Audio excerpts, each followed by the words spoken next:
Il y a tous ces non-dits parce que il y a du tabou autour de la sexualité. Il faut se redonner des moments pour la sexualité, pour l'intimité, même si c'est pas encore une fois de la sexualité comme on entend. Le cancer, c'est un peu l'équivalent de la mort, la sexualité, c'est plutôt la vie, donc c'est deux choses un peu antinomiques. Parce que c'est quand même ça, à la fin, qui est central dans la sexualité. C'est pas quelque chose qui doit pas faire mal, c'est quelque chose qui doit faire du bien.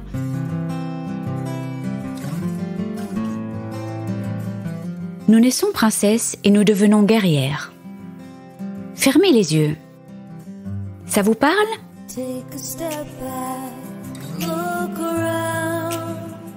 Bonjour, je suis Delphine Rémy et je vous accueille sur le podcast Naître princesse, devenir guerrière. Vous entendrez ici des personnes inspirantes, des médecins, des philosophes qui, j'espère, vous feront du bien. Vous entendrez aussi des femmes, comme vous, comme moi, des super princesses et hyper guerrières. Elles gèrent et elles galèrent. Comme vous, comme moi. Elles s'écroulent parfois et elles se relèvent.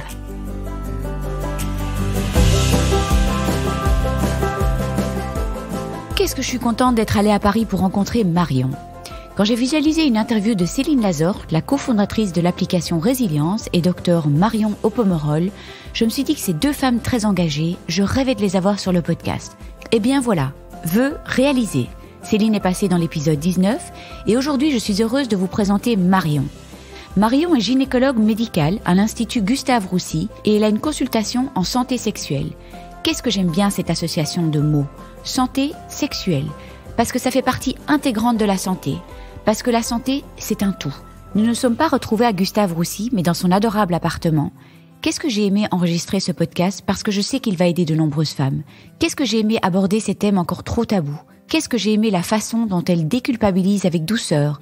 Elle normalise des situations dans lesquelles les femmes se sentent anormales. Non, non, non.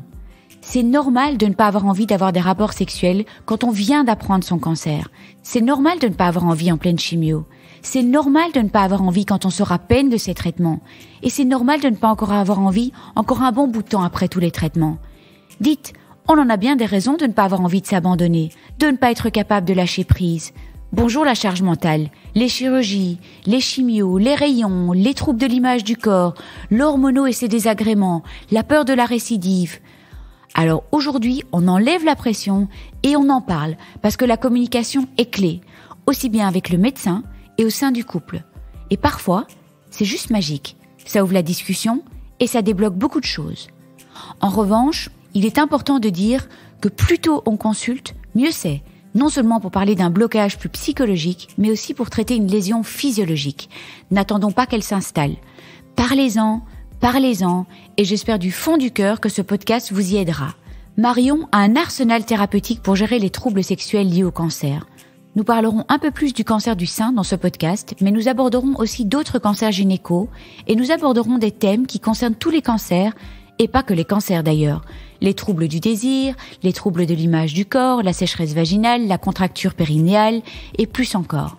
Ce que j'adore avec Marion, c'est sa manière de rassurer les femmes, sa manière d'expliquer les choses, d'ouvrir la discussion, d'aider les patientes à mettre des mots sur les mots, de trouver des stratégies pour se réinventer, pour modifier la pensée.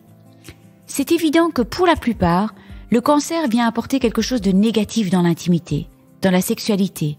Mais elle nous dit, qu'est-ce que le cancer nous a pris, mais qu'est-ce qu'il nous a laissé ? Où sont nos atouts ?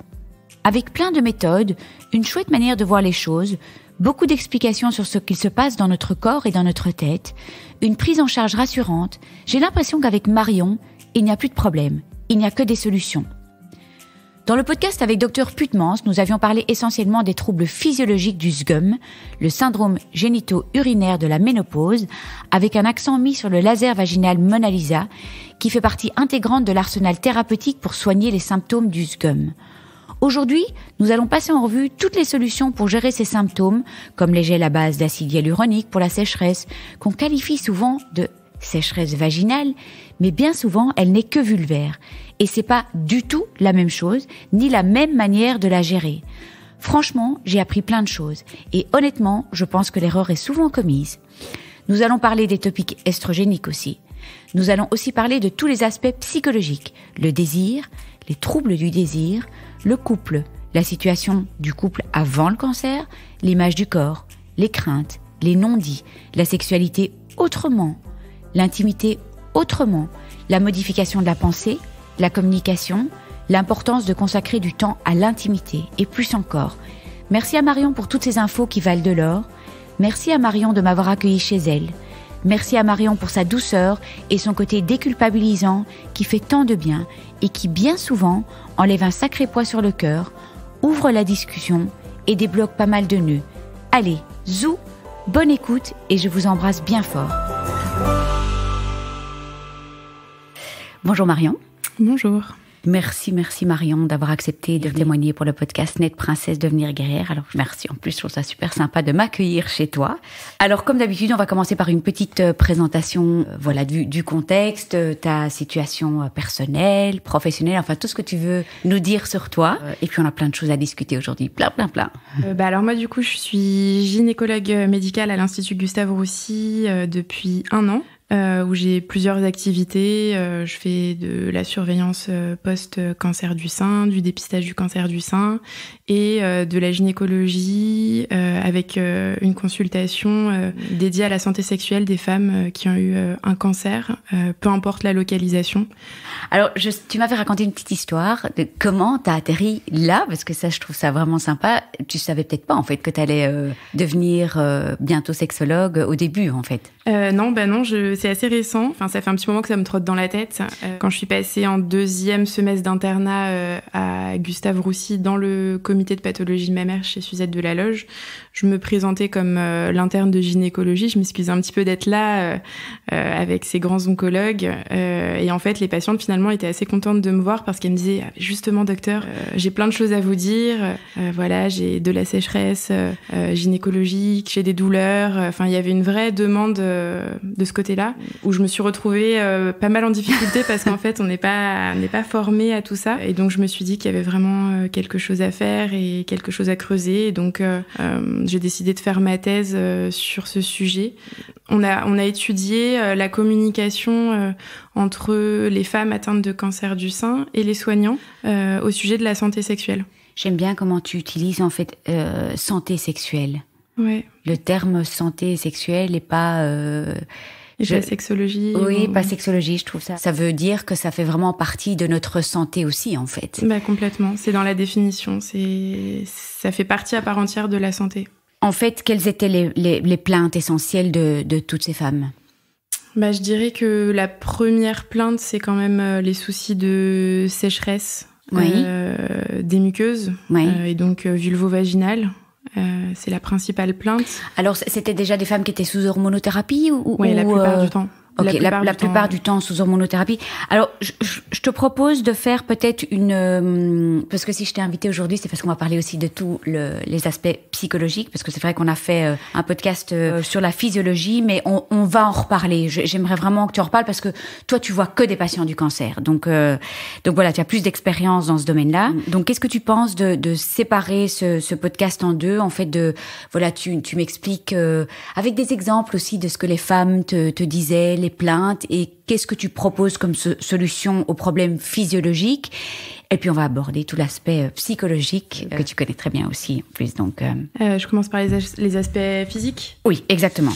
Alors sur le plan physique, les principales plaintes, comme je disais, c'est surtout la sécheresse vulvo-vaginale. Et souvent derrière, finalement, la plainte, c'est la douleur pendant les rapports, et notamment les rapports où il y a pénétration, finalement. Ouais. Ça, c'est la principale plainte.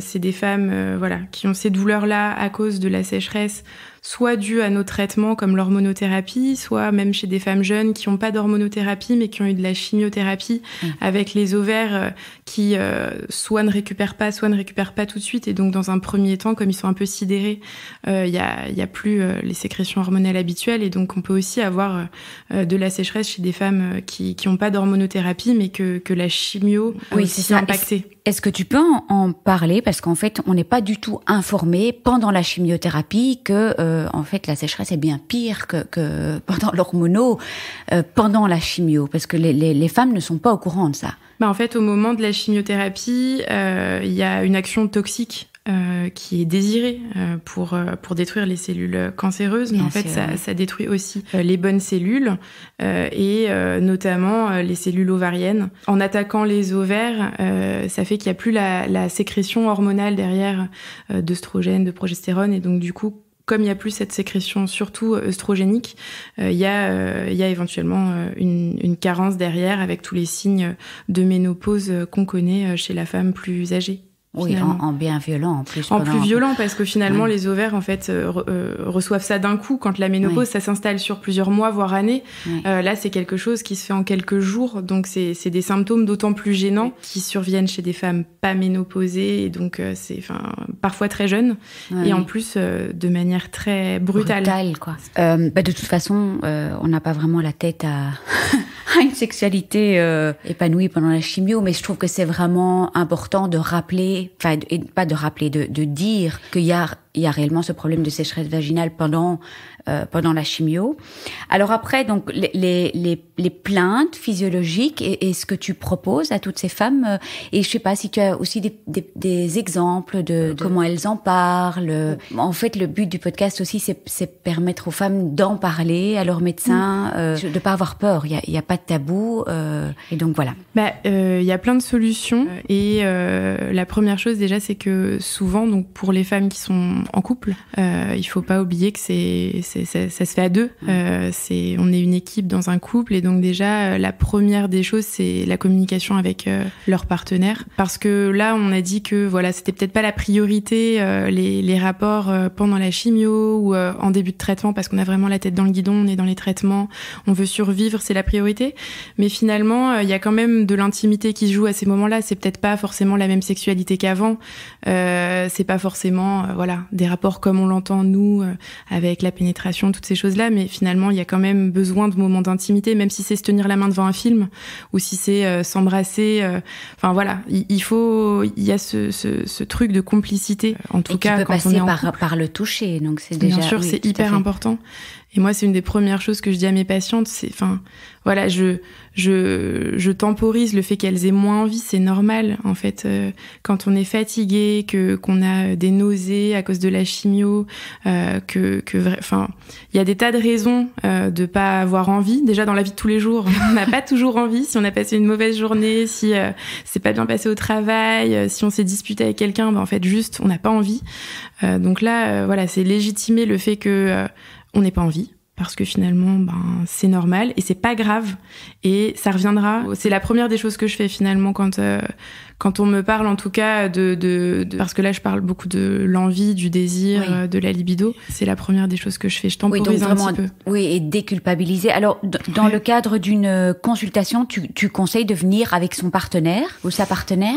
En fait, je propose de faire comme on le sent. Il y a pas d'impératif. Les femmes qui veulent venir toutes seules, parce que des fois, il y a des problématiques aussi très personnelles où le couple va bien, mais elles ont une question très gynéco. C'est l'intérêt de cette consulte de santé sexuelle, c'est que c'est pas que du sexe. C'est pas que de la sexologie, ça peut être des plaintes aussi très physiques et gynéco que je peux gérer avec elles, alors que il y a pas spécialement de problématique dans le couple. Des fois, il y a même pas de retombées sur leur vie sexuelle. C'est aussi très gynéco, donc ça me permet de voir ces femmes-là. Et puis, il y a des personnes qui veulent venir avec le ou la partenaire. Et là, il y a aucun souci pour ça. Des fois, je vois aussi des femmes toutes seules dans un premier temps qui me disent justement que c'est pas forcément facile d'en parler avec le partenaire ou la partenaire. Et là, je leur propose de venir au prochain rendez-vous avec et qu'on aborde les choses ensemble, parce que des fois, elles ont besoin de cet avis un peu extérieur, médical, qui vient légitimer le fait que non, elles ne font pas semblant d'avoir mal, que oui, il y a bien quelque chose qui fait que c'est pas comme avant. Voilà. Des fois, ça permet un peu de bousculer les non-dits. Et moi, j'essaie. Oui, l'avis du médecin aussi, c'est quand même. Alors, est-ce que tu peux nous parler de tout ce qui est physiologique par rapport à cette hormonothérapie? Peut-être aussi, tu peux parler d'autres cancers gynéco, en fait. Je sais pas comment tu veux diviser le. Oui, c'est différent. C'est en un fait, peu différent. Ouais. Oui, c'est ça. Évidemment, on va commencer par les traitements d'hormonothérapie et puis on parlera d'autres cancers. Alors, oui. Alors, l'hormonothérapie, finalement, c'est un peu comme la chimiothérapie, mais sur du long terme, ça aboutit à finalement l'équivalent d'une carence hormonale. En fait, la chimio, elle affaiblit les ovaires. L'hormono, elle vient bloquer les hormones. L'anti-hormono, en fait. Voilà, c'est de l'anti-hormono, effectivement. Et donc, ça donne des symptômes de ménopause, dont ceux dont se plaignent le plus mes patientes, la sécheresse vulvo-vaginale, je dirais presque plus vulvaire que vaginale, parce que souvent, les femmes arrivent et me disent j'ai une sécheresse vaginale, et en fait, finalement, la sécheresse, elle est vulvaire, parce que peut-être qu'on connaît moins bien son corps, ou qu'on assimile toute cette zone-là au vagin. À l'extérieur, mais c'est vraiment la vulve souvent qui est sèche, et donc une vulve sèche, c'est une vulve douloureuse pendant les rapports, au moment des frottements, etc. La plupart du temps, au final, il n'y a pas tant de sécheresse vaginale que ça, donc c'est aussi réexpliquer les choses. Donc moi, je vois ces patientes-là, je leur propose toujours de les examiner, si elles le souhaitent, et la plupart du temps, elles sont carrément partantes, et je leur montre où est-ce qu'elle est, la sécheresse. J'ai un miroir, on regarde ensemble, pour qu'elles se rendent compte aussi, elles, en fait, de ce qui se passe dans leur corps. Et elles me disent, bah oui, en fait, oui, bien sûr, c'est là que j'ai mal. Et donc, du coup, les douleurs après qui peuvent en découler, parce que la sécheresse, ça fait mal. Pendant les rapports, c'est plutôt des sécheresses à l'extérieur ou à l'entrée, de façon très superficielle, plus qu'en profondeur, parce qu'on gère pas de la même façon les douleurs, c'est pas les mêmes causes. Donc déjà, je leur explique, je leur montre. Et il faut, en fait, vraiment mettre des mots sur et comprendre. Bah en fait, elles comprennent. Elles me disent, ah mais c'est pour ça aussi que je suis gênée dans mes sous-vêtements, par exemple, parce que c'est aussi des femmes. Je leur dis, mais c'est que pendant les rapports ou c'est tout le temps? Pas chez tout le monde, parce qu'encore une fois, c'est pas une fatalité. Il y a des dames qui n'en souffrent pas du tout. Il y a quand même une bonne partie des femmes qui ont de la sécheresse vulvaire qui les gêne au quotidien, quand elles mettent des sous-vêtements en dentelle, des jeans un peu serrés, quand elles font du vélo, qui sont gênées. Et puis du coup on comprend aussi qu'une vulve comme ça sèche et un peu hypersensible, ça crée des douleurs pendant les rapports. Et le souci quand on n'est pas informé assez tôt et qu'on n'a pas un peu les bons traitements tôt, c'est que derrière ça, quand il y a eu des douleurs, le corps, il s'adapte et il a capté qu'il y avait des choses qui faisaient mal, et donc il peut se passer d'autres choses derrière, et il peut apparaître de la contracture du périnée, c'est-à-dire que les muscles du périnée se contractent en réaction à cette douleur. Il y a le souvenir de cette douleur. Oui, c'est du stress du corps. En fait, c'est une réaction du corps, comme quand on se fait un lumbago ou un torticolis, ces réactions musculaires. Là, c'est un peu la même chose, mais au niveau des muscles du périnée, et ça crée des douleurs parce que les muscles étant hyper contractés, ça ferme entre guillemets l'entrée du vagin. C'est ce qu'on appelle de la contracture périnéale. Moi, j'aime pas trop ce mot, mais sinon, on parle aussi de vaginisme. Je suis pas très fan de ce mot-là. En fait, c'est vraiment les muscles du périnée qui sont contractés, et par leur contraction, ils ferment l'entrée du vagin. Et donc ça, c'est une deuxième raison d'avoir mal pendant les rapports. Et c'est vraiment une réaction à la douleur. Le corps, il se souvient qu'il a eu mal, et donc derrière, il se ferme. C'est plus une réaction de stress, en fait. Oui, c'est une réaction de défense. De défense, quoi. Ouais. Et donc, plainte, la sécheresse surtout. Oui. On va parler d'autres plaintes aussi. Mais donc, qu'est-ce que tu proposes? On n'a pas du tout affilié à quoi que ce soit comme marque ou quoi que ce soit, mais moi, il n'y a aucun problème que tu mentionnes les marques des crèmes que tu conseilles. Donc voilà. En fait, il y a deux choses à prendre en charge en général. C'est la sécheresse, et derrière, s'il y a une contracture, la contracture qui en a découlé. Ah oui, okay. Donc la sécheresse, ça se gère de deux façons. Par des hydratants.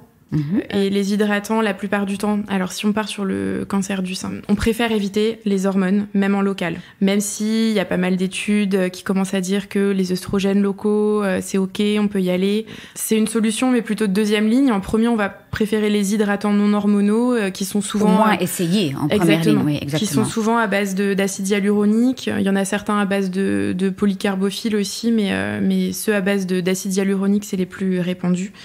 Et ça, c'est j'insiste sur le mot hydratant, qui viennent modifier les cellules. Ça les rend plus trophiques, en fait, plus hydratées. Ça vient vraiment les modifier. Et initialement, on fait des traitements un petit peu, on dit d'attaque, où moi je dis aux femmes, vous faites ça tous les jours pendant une dizaine de jours, et puis ensuite vous allez pouvoir espacer, parce que les cellules se modifient durablement. Et tu conseilles, ah oui, donc il y a vraiment carrément une modification des cellules. Tu conseilles plutôt les ovules ou avec l'applicateur? Qu'est-ce que tu conseilles? Alors, en Belgique, c'est Mucogine, mais je sais pas si c'est la même chose ici. Alors, en fait, ça dépend, parce que là, les applicateurs et les ovules, c'est pour de la sécheresse vaginale. Ah, c'est pour l'intérieur. Et en fait, moi, la plupart de mes patientes, je ne leur donne même pas de traitement vaginal. C'est vraiment un problème vulvaire. Quand je pose un spéculum, elles ont un vagin qui est très bien hydraté. Donc, en fait, je donne des crèmes vulvaires. Le mucogène dont tu parlais, qui sont les mêmes, en fait. Exactement. Oui, mais on les met à l'extérieur. Une crème peut faire les deux. Ça aussi, il faut bien le dire. Faut pas demander aux femmes d'acheter la crème vulvaire et la crème vaginale. C'est quand même un peu du marketing. Et ça coûte cher. Ça coûte cher. Donc, on peut faire les deux avec une seule des crèmes. Le mucogène, par exemple, il existe effectivement en ovule pour la sécheresse vaginale, parce qu'on comprend bien que les ovules pour la vulve, ça marche pas. Et il existe aussi en crème. Mais ça, on n'est pas informé, hein. Donc, bah non.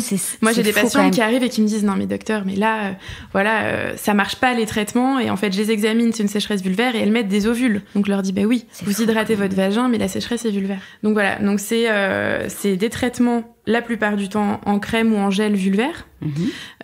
Si besoin, je donne aussi aux femmes de l'application vaginale si je vois qu'il y a un bénéfice à le faire. Ça c'est pour le quotidien. Ça vient vraiment changer les choses au quotidien et donc forcément améliorer aussi les rapports parce qu'on a une meilleure hydratation à ce moment-là. Et en plus de ça, je suis vraiment très pour les lubrifiants au moment du rapport sexuel. Et là, à base d'eau, à base de silicone, peu importe. Il y en a énormément à base d'eau.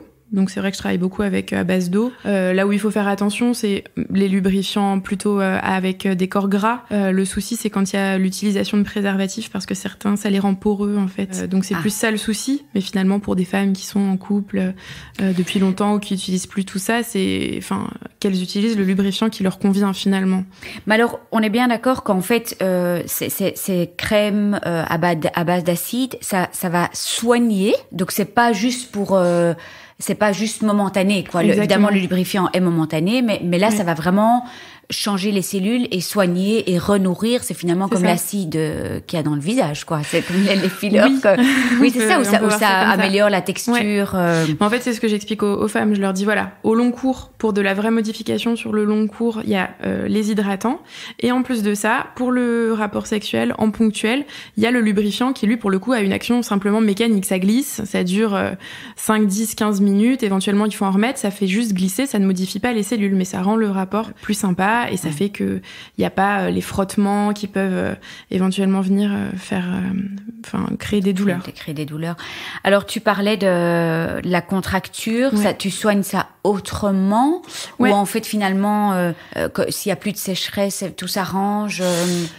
Alors ça dépend de la contracture. Quand j'examine les femmes, finalement, je recherche cette contracture-là. Quand je vois que c'est assez léger, je me dis qu'on peut déjà. C'est quelque chose qui se voit en fait. Qui se teste avec au toucher vaginal, en fait on teste les muscles et en fait si je vois que c'est très léger, des fois j'en parle même pas aux femmes, je me le note moi et je me dis on verra si jamais. Mais la contracture, ça veut dire que ça reste contracté et ça se. Ouais, on sent les muscles en fait du périnée qui sont comme des cordes tendues un peu, qui sont hyper tendues. Donc soit je me dis que que c'est léger et j'en parle pas forcément, ou alors je leur dis bon il y a un peu ça, mais on va voir déjà avec le fait de réhydrater comment ça se passe. Voilà. Déstresse, ouais. Soit je me dis oulala, ça va peut-être pas passer tout seul, parce qu'en plus des fois il y a aussi des histoires d'avant, hein. Là on parle du cancer, mais la sexualité elle existe déjà avant, et des fois c'est aussi des choses qui existent depuis avant, donc j'interroge toujours sur la sexualité avant. Là c'est vrai qu'on va s'écarter un petit peu, mais on voulait vraiment en parler. Alors j'entends quand même aussi beaucoup de femmes qui se plaignent, légitimement, hein, attention, hein, mais je trouvais que c'était intéressant de parler de comment était la situation, la santé sexuelle du couple avant ce cancer, en fait. Et je trouve que c'est toujours intéressant de savoir, voilà, si la sexualité était en berne déjà depuis des années, mais on va pas s'attendre à... Donc, est-ce que c'est quelque chose que tu abordes, toi, dans tes consultations, de savoir comment ça se passait avant, quoi? Oui, c'est hyper important de savoir comment c'était avant pour savoir d'où on part, en fait. Oui. On peut pas tout changer. Accuser cet hormonaux, en fait. Exactement. Moi, j'essaye quand même de dédiaboliser l'hormonaux. En fait, on essaye de tout mettre sur le dos de l'hormonaux, mais ça fait du bien. Ça donne une raison. Ça fait du bien, oui. C'est sa faute, ça va plus, c'est depuis le cancer, c'est comme ça. Ça permet de trouver un coupable finalement tout désigné. Là où c'est parfois un peu plus dur de dire bah oui, peut-être que c'est compliqué aussi avec mon mari ou ma femme depuis plusieurs années, où le désir n'était plus là, ou si le désir est plus là, qu'on n'a plus envie, bah derrière quand on n'a pas envie, bah ça peut créer des douleurs aussi. Enfin voilà, il y a plein de choses. Donc oui, moi le cancer ne vient rien arranger en fait. Non, il vient rien arranger, mais il y a des patientes aussi qui gardent une sexualité épanouie pendant le cancer.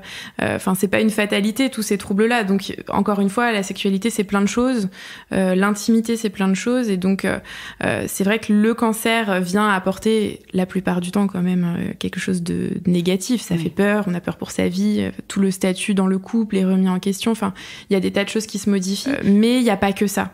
Et il y a des femmes, malgré le cancer, qui gardent une sexualité épanouie, parce qu'il y a une bonne communication dans le couple, qui se réajustent, qui redécouvrent des choses. La sexualité, ça évolue tout le temps, c'est hyper riche. Et en fait, il y a plein de choses à tester.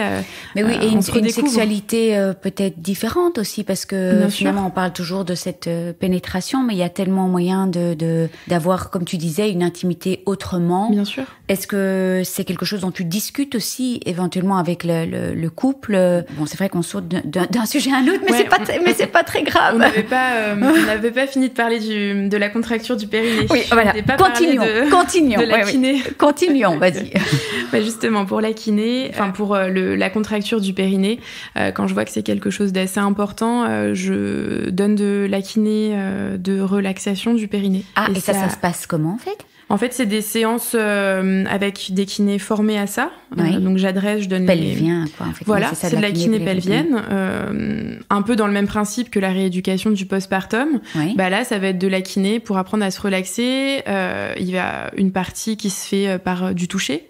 Par le kiné, et une partie avec sonde. Et en fait, ça permet de se rendre compte de quand est-ce qu'on contracte, quand est-ce qu'on relâche. Parce que c'est des femmes, souvent, qui sont contractées tout le temps et qui se rendent plus compte qu'elles sont contractées. Elles ont plus la notion de cette hypercontraction. Et de sensation. Exactement. En plus, quoi. De recontrôler quand est-ce qu'on veut contracter et quand est-ce qu'on veut relâcher. Parce que souvent, c'est un peu une perte de cette commande, et ça se travaille bien. Très et ça bien, fonctionne bien.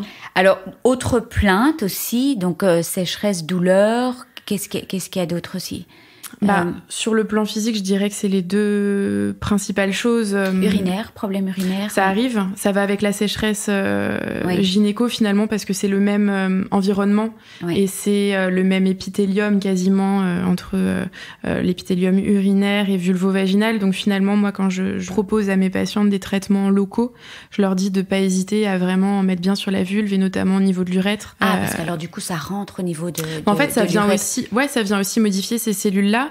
Et en fait, de par la carence hormonale, les symptômes urinaires qui vont en découler, ça peut être un petit peu de brûlure au moment où on fait pipi. Ça donne un petit peu des symptômes comme une infection urinaire. Oui, ou alors une envie ou fréquente. Des envies fréquentes. Alors ça, c'est plutôt exactement. Interne. Alors là, peut-être que les ovules, pas vraiment. Oui. Non, parce que les ovules, c'est dans le vagin. Oui, c'est ça. Donc ça c'est pas le même conduit. C'est pas oui.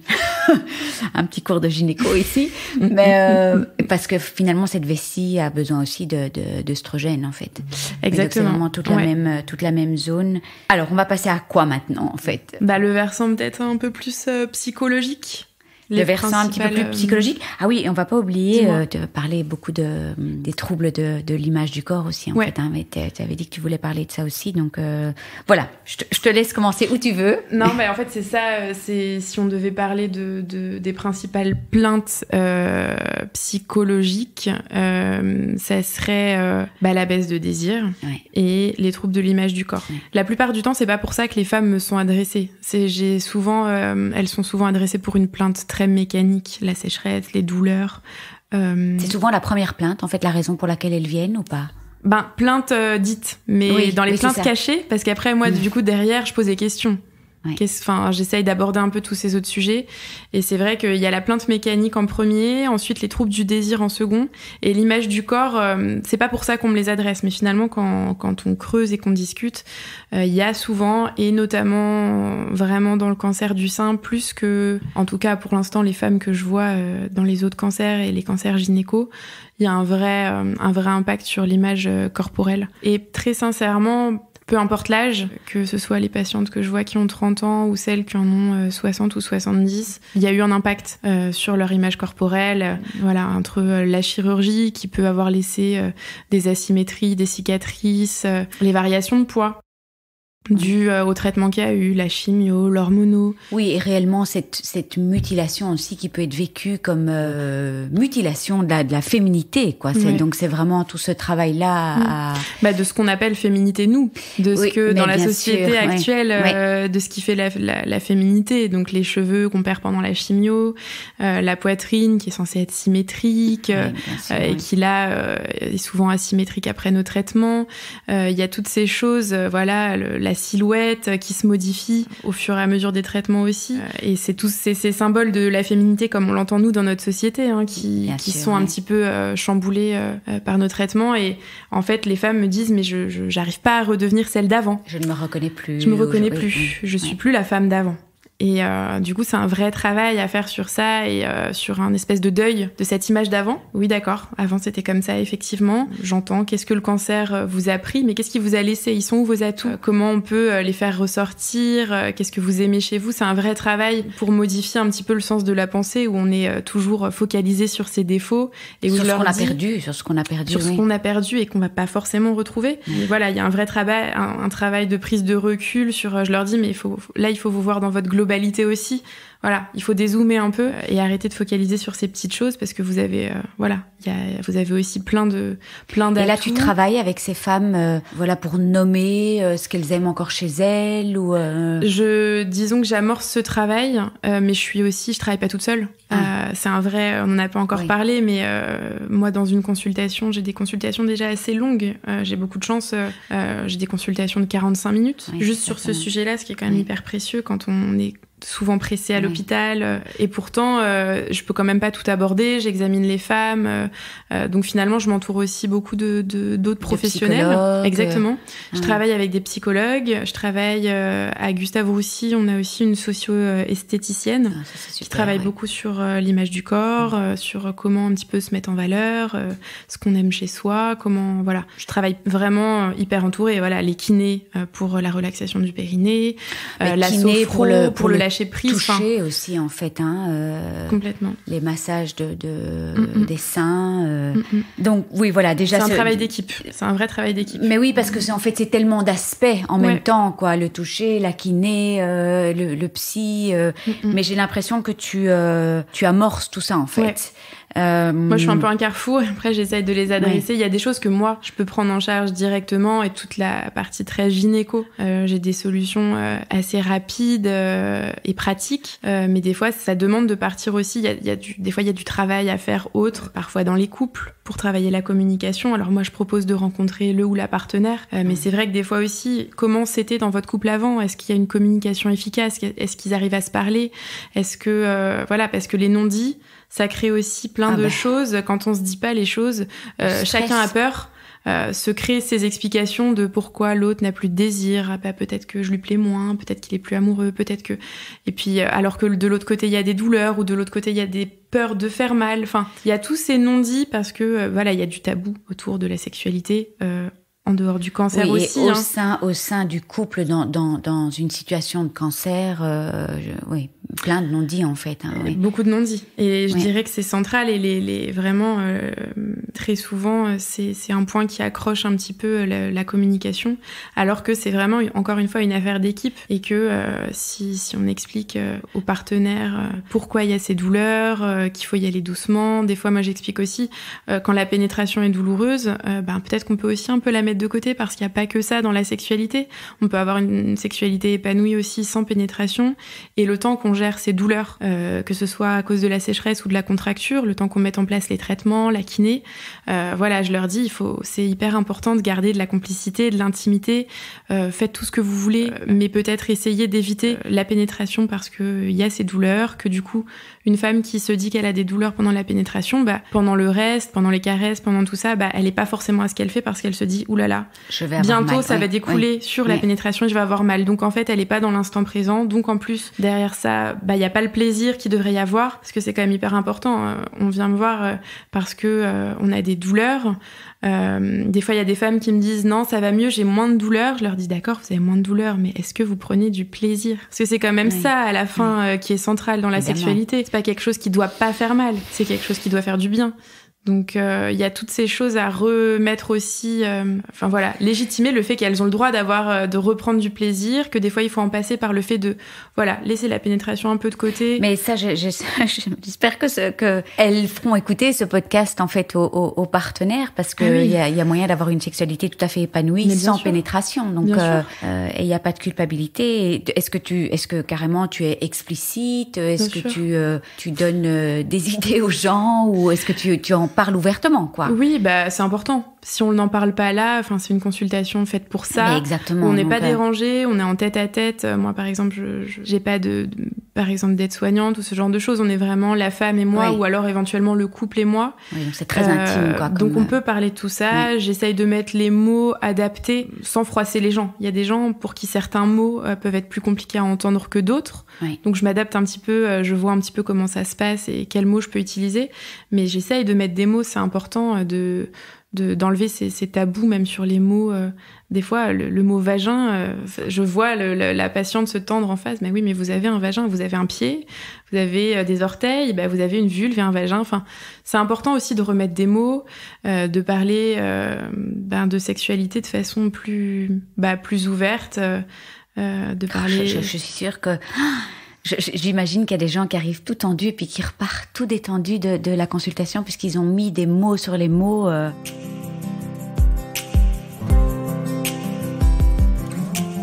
Alors les troubles du désir, c'est assez fréquent, voire même c'est quasi, je vais pas dire quasi permanent, mais voilà, c'est une plainte assez fréquente. Encore une fois, j'essaye de prendre du recul sur ce que me disent les femmes parce que finalement, elles arrivent et elles me servent sur un plateau. J'ai plus de désir depuis que je prends l'hormonothérapie ou j'ai plus de désir depuis que j'ai mon cancer.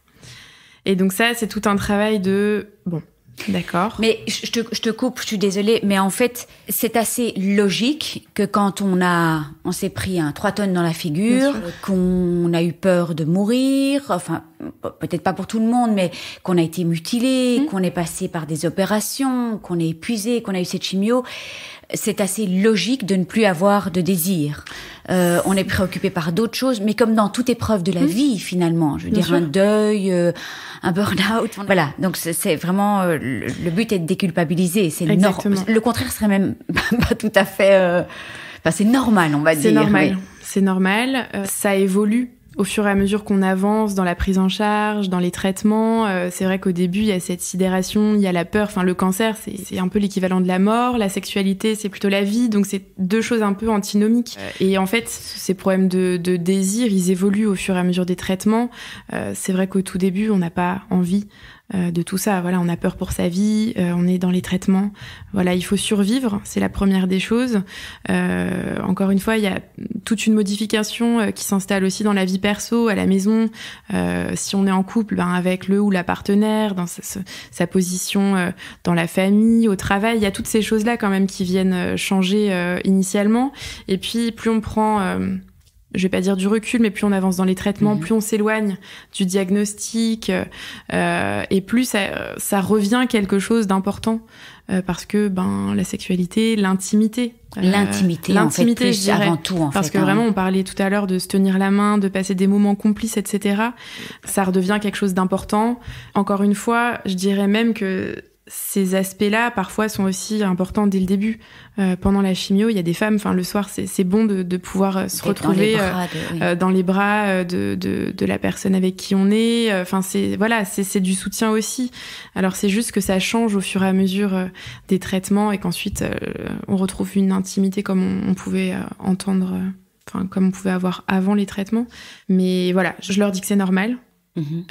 Que c'est pas une fatalité, que ça va revenir, qu'elles ont toutes les raisons de moins avoir envie, parce qu'encore une fois, c'est ce qu'on disait tout à l'heure. Après, après un deuil, après quelque chose, un gros événement de vie, ou même après une mauvaise journée, quand on est fatigué, en fait, on n'a pas envie, on n'a pas la disponibilité d'esprit. Mais c'est ça, on n'est pas capable de s'abandonner parce que en c'est fait, finalement on n'a pas ça, le lâcher prise, nécessaire, quoi. parce que voilà, il y a toute cette charge mentale de je dois me battre, je dois faire ça, et on n'a pas cette disponibilité-là, mais ça va revenir, et puis ça se travaille. Parce que c'est pareil, là aussi, je leur dis, mais c'était comment avant ? Est-ce que vous aviez tout le temps envie avant ? Parce que on enjolive un petit peu la vie d'avant, on la sublime. Avant, c'était génial. Mais vous êtes sûr ? Comment c'était ? Est-ce que vous aviez envie tous les jours ? Parce que des fois, c'est ça, c'est non, mais j'ai moins envie. Oui, d'accord. Mais avant, c'était comment ? Et en fait, elles se rendent compte que c'était pas tout le temps avant non plus, parce que moi je compare un peu ça à l'appétit, on n'a pas tout le temps faim, et puis c'est pareil, on n'a pas tout le temps envie de manger les mêmes choses, donc du coup je leur dis voilà, la sexualité ça évolue, ça se réinvente, là vous avez moins de désir, mais dans la vie, même sans un cancer, on peut avoir moins de désir quand ça fait longtemps qu'on est en couple, qu'il y a éventuellement une routine qui s'est mise en place. En fait, la sexualité, c'est pas tout le temps le feu. C'est pas le feu des débuts chaque matin. Ça se travaille, ça s'entretient. Il y a tout. Enfin voilà, il y a tout ce moment où on discute avec la femme de relancer un peu les choses. Je leur dis voilà. Il faut se redonner des moments pour la sexualité, pour l'intimité, même si c'est pas encore une fois de la sexualité comme on entend, mais se refaire une soirée à deux où on programme ce moment. Prendre le temps, en fait. Prendre le temps. Et programmer. Je trouve que c'est important. Cette notion de prendre rendez-vous. Alors, la spontanéité, c'est aussi hyper important, mais en fait, se redonner du temps pour ça, parce que, en fait, la sexualité, c'est quand même très souvent aussi, rapidement le soir, on vient de se coucher, il est un peu tard, le lendemain, on se lève tôt, on fait ça vite fait avant de dormir, etc. Là où, en fait, je sais pas, c'est quand on a son cours de sport prévu à telle heure, et on y va, on fait pas ça pour la sexualité, on se dit pas, tiens, ce soir, on se fait une soirée massage ou on se fait une soirée juste nous deux, voilà. Donc c'est se redonner rendez-vous. Je réutilise aussi les choses qu'elles aiment. Je leur dis mais voilà, dans vos expériences, est-ce que vous avez des souvenirs de moments vraiment sympas et qu'est-ce qu'on peut piquer de ce moment-là pour relancer un peu les choses.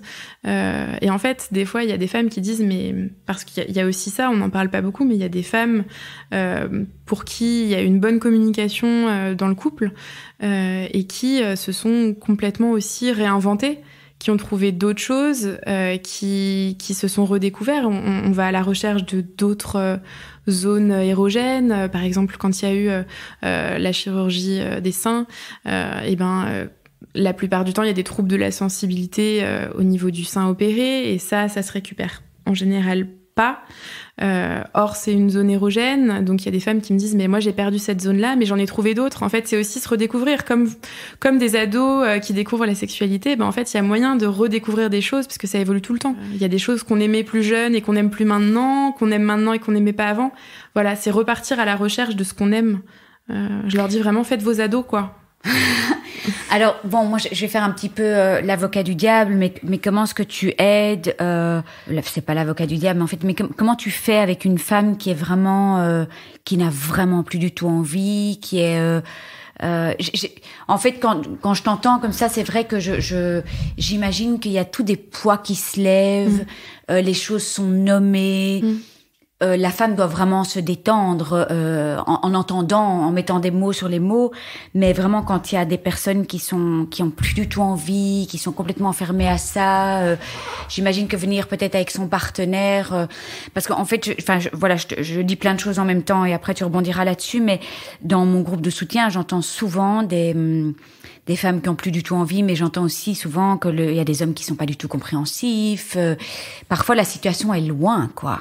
Oui. Ça arrive. En fait, moi, la première chose que j'interroge, c'est d'accord, vous avez plus envie, mais comment vous le vivez ? Parce que en fait, c'est intéressant aussi. Enfin, est-ce que vous avez un manque ? Est-ce que c'est un problème en fait ? Est-ce que c'est un problème pour vous ? Il y a des femmes qui n'ont plus cette envie-là. Enfin, c'est comme tout. On peut ne pas avoir envie d'avoir une vie sexuelle finalement. Enfin, tant qu'on est bien comme ça, il faut qu'on ait la sexualité qui nous va, sexualité ou asexualité. Et en fait, les femmes, si elles me disent, moi, j'ai aucune gêne de ce côté-là, et j'adore les autres moments que je passe avec mon ou ma partenaire.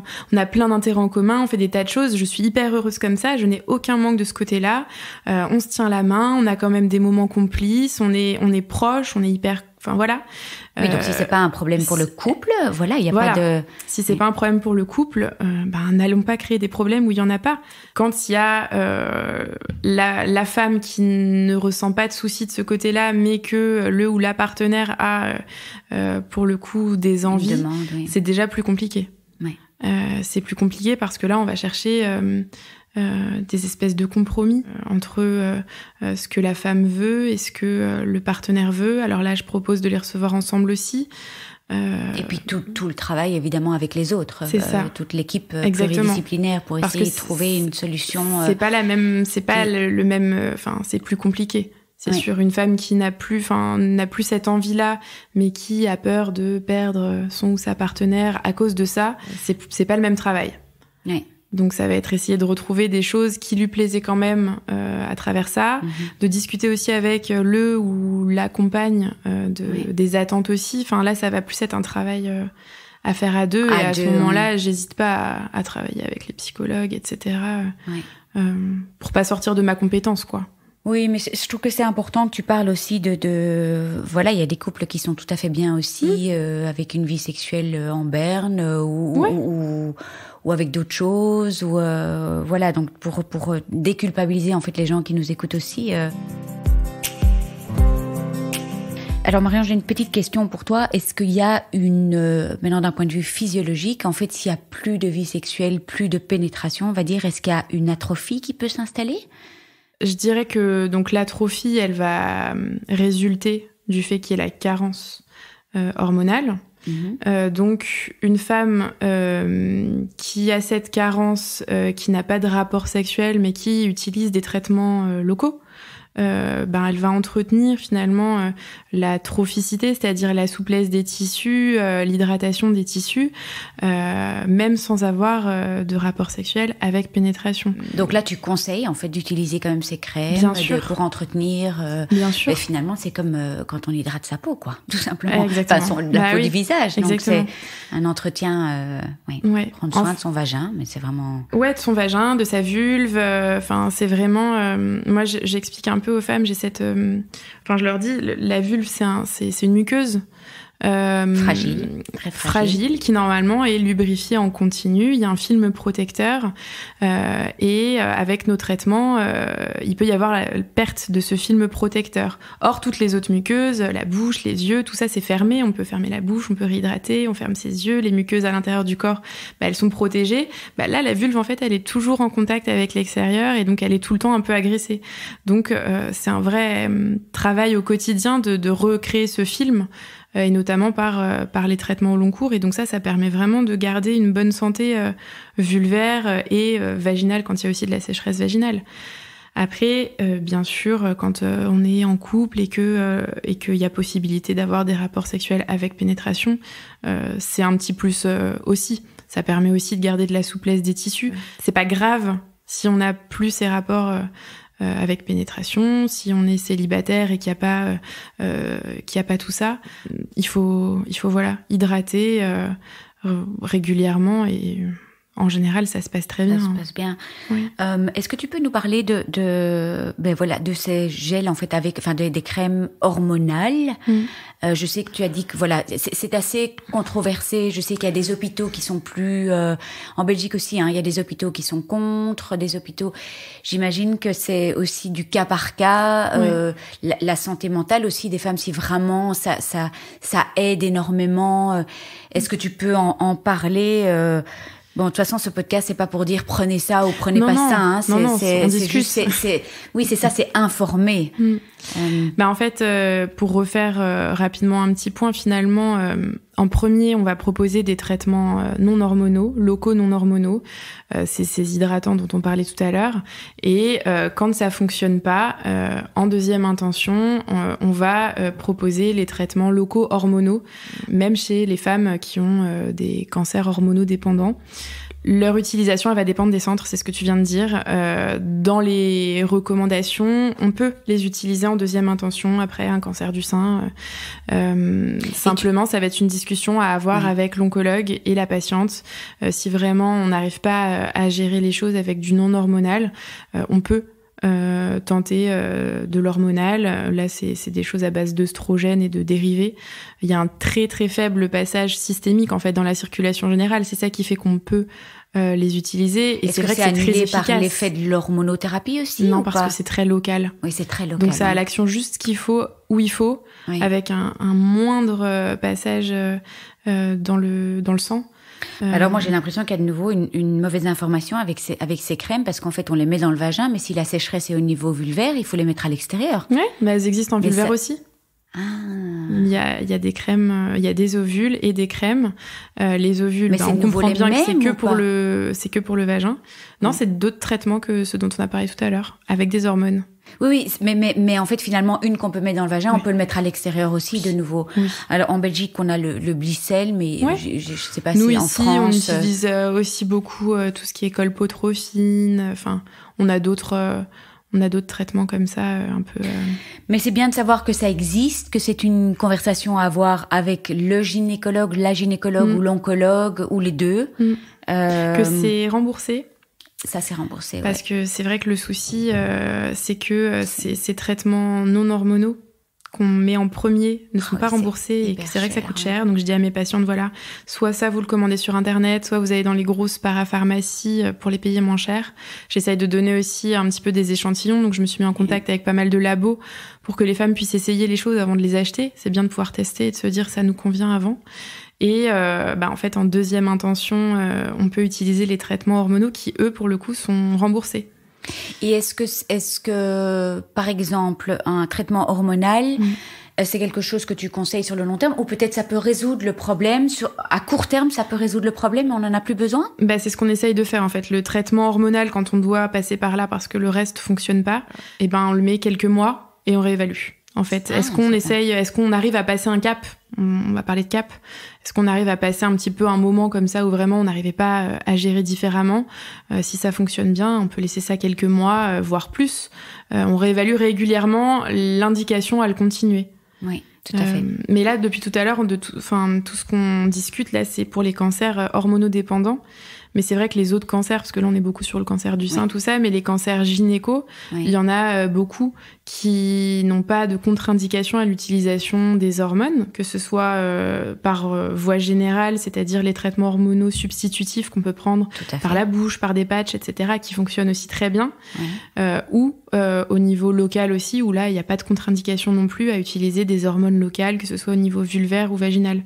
Le vrai frein les cancers gynéco, donc c'est col... Alors, col, ovaire, endomètre, il y en a plusieurs. Certains, et ça, à chaque fois, c'est discuté dans les comités de gynéco, certains ont des récepteurs hormonaux. Donc, eux, c'est pareil, on va éviter les hormones. Mais il y a quand même une grande partie des cancers gynéco et des autres cancers, un cancer du côlon, du rectum, où il y a une irradiation et où du coup il y a une ménopause derrière, ces femmes-là, je peux leur mettre des traitements hormonaux par voie générale, par voie locale. Là, on s'est beaucoup axé sur le cancer du sein. Mais il y a d'autres problématiques, évidemment, avec tous ces rayons dans ces zones-là. Ouais. Là, je sais pas si on va en parler.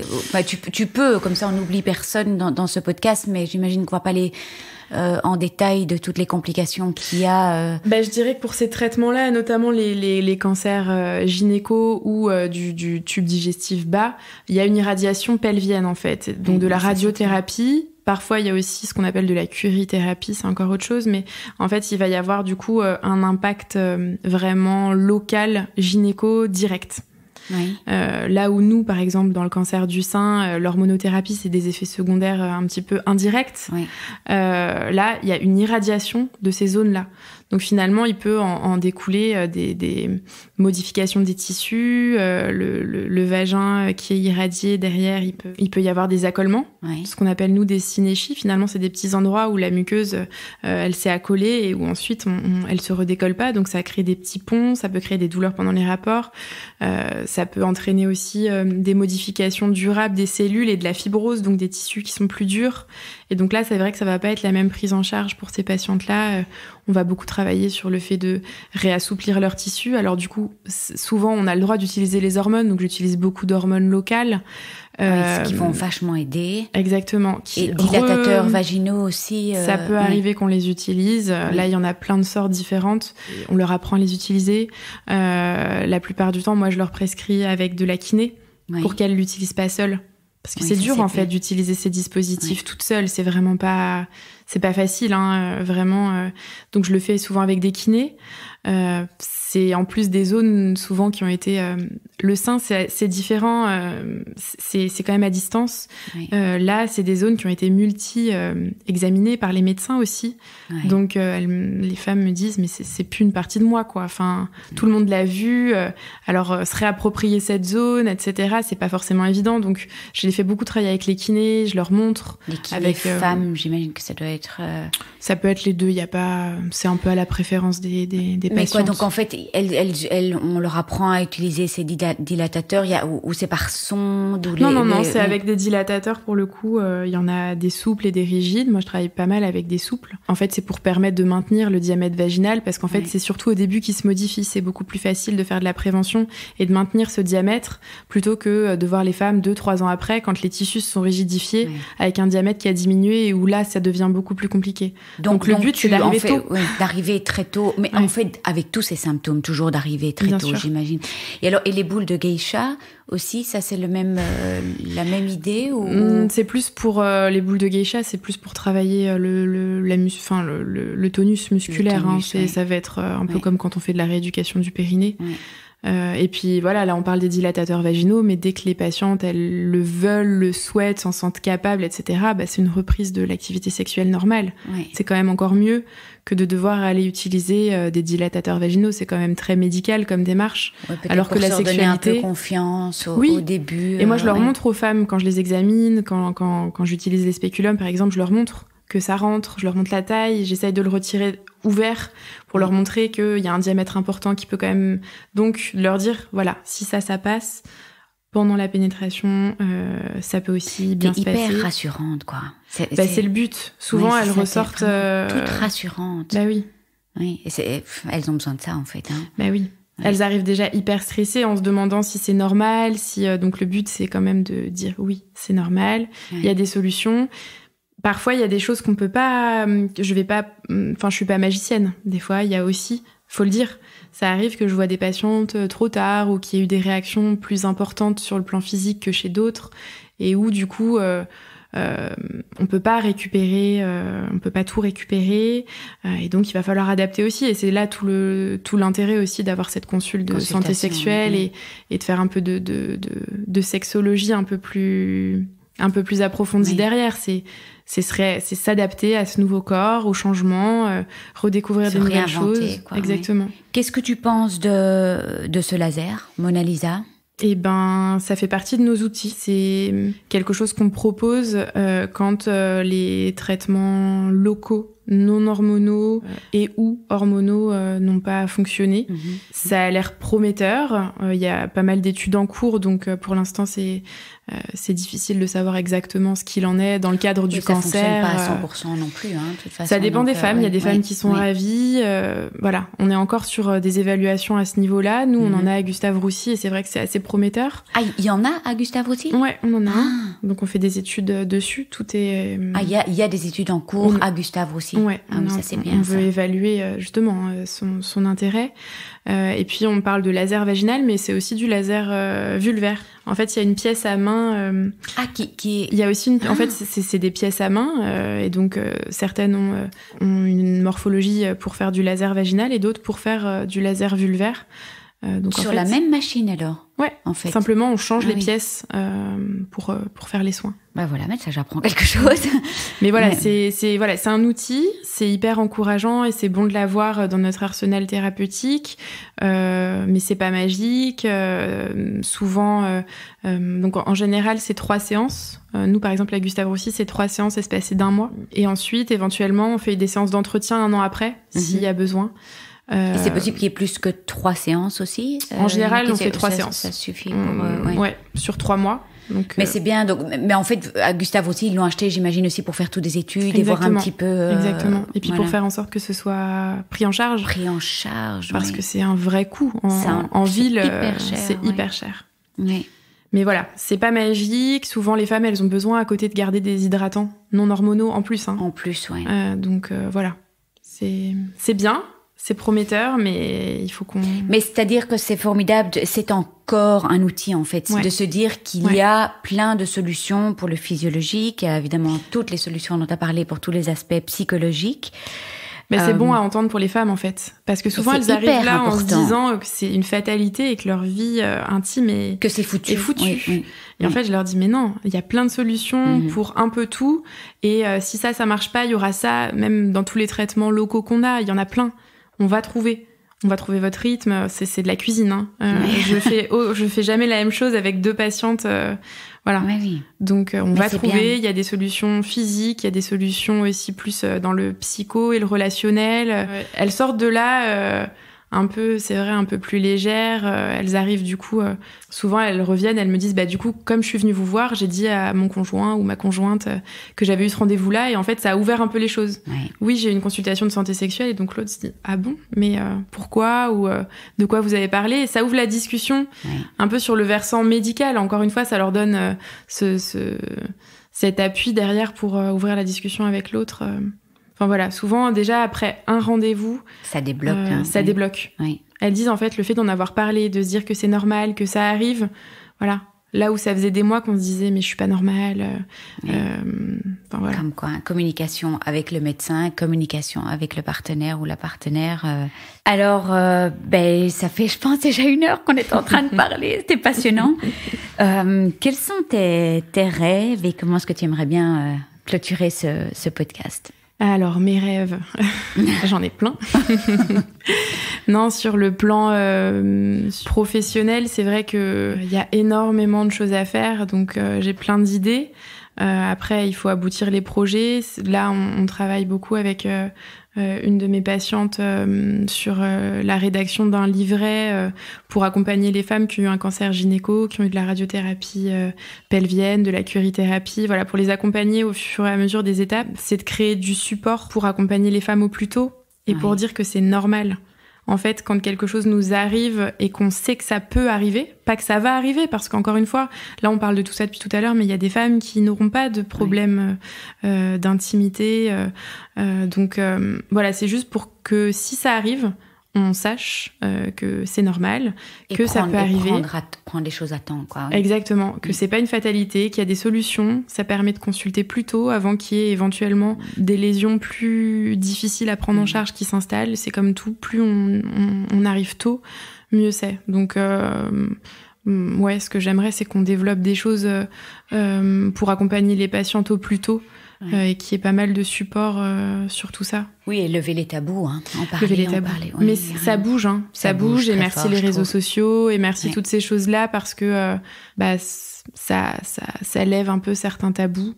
Et oui, énormément de comptes maintenant sur Instagram. Bien sûr. Bon, alors sur la sexualité beaucoup, un peu moins sur cancer et sexualité, mais merci en tout cas pour tous ces beaux programmes. Et puis formidable de se dire quand même que dans un centre de lutte contre le cancer, il y a une consultation de santé sexuelle. Vous êtes peut-être le premier centre, hein, parce que c'est pas. Il y en a quelques-uns, mais c'est vrai qu'on n'est pas assez nombreux. Je pense qu'il y a une vraie demande. Et que ça devrait faire partie des soins. En fait, c'est un soin de support, hein, la santé sexuelle, tout comme l'onco-psycho, la prise en charge de la douleur. Et prendre en charge la santé sexuelle, c'est un vrai soin de support. On s'y met, ça commence à bouger, il y a des choses prometteuses, on en parle de plus en plus. Voilà, maintenant, il faut réussir à faire des choses peut-être un peu plus concrètes. Et c'est tout le but de... Mais toi, finalement, tu vas peut-être te retrouver à faire ça toute la journée, non? Il va y avoir une demande, oui. Hein. C'est vrai qu'à terme, ça serait sympa de pouvoir faire de plus en plus. Il y a une vraie demande, mais c'est important de rappeler aussi que toutes les femmes n'auront pas forcément besoin de cette consultation parce qu'il y a aussi des ressources et ça serait le but d'avoir ces ressources bien en amont. Oui. On peut aussi gérer les choses soi-même avec un peu du bon contenu, des choses parce qu'on va tout chercher sur Internet. C'est génial Internet et en même temps c'est très dangereux. Donc avoir des bonnes ressources pour trouver des solutions, parfois ça suffit et il y a beaucoup de femmes qui n'auront pas du tout besoin d'aller dans des consultations plus spécialisées là-dedans, donc c'est important de le dire aussi. Tout à fait. Voilà, par exemple, un podcast, ça peut débloquer beaucoup de choses, t'entendre, comme tu es rassurante. Et en tout cas, je te remercie. Vraiment, c'était vraiment super de venir jusqu'à Paris pour t'interviewer, chez toi, dans ton petit cocon. Et vraiment, mille merci. Et je suis sûre que ce podcast va aider des milliers de femmes. Ça, j'en suis certaine. J'espère. Et merci 1000 fois. Je t'en prie. Je vous remercie de tout cœur de nous avoir écoutés. N'oubliez pas de vous abonner si vous souhaitez recevoir les notifications des prochains épisodes. Et puis si vous avez apprécié cet épisode, ça me ferait vraiment très plaisir que vous me laissiez une bonne note, comme à l'école, 5 étoiles, et peut-être même un commentaire ou un partage sur les réseaux sociaux. Parce que c'est grâce à vos étoiles, vos commentaires, vos partages que le podcast pourra aider plus de femmes encore, et c'est tout ce que je souhaite. Donner ou redonner espoir, se serrer les coudes toutes ensemble, partager nos joies, nos peines et célébrer toutes les princesses et guerrières de ce monde. Si vous désirez vous aussi partager votre histoire, n'hésitez pas à me contacter via le blog Cancer je gère, cancer-je-gère.blog.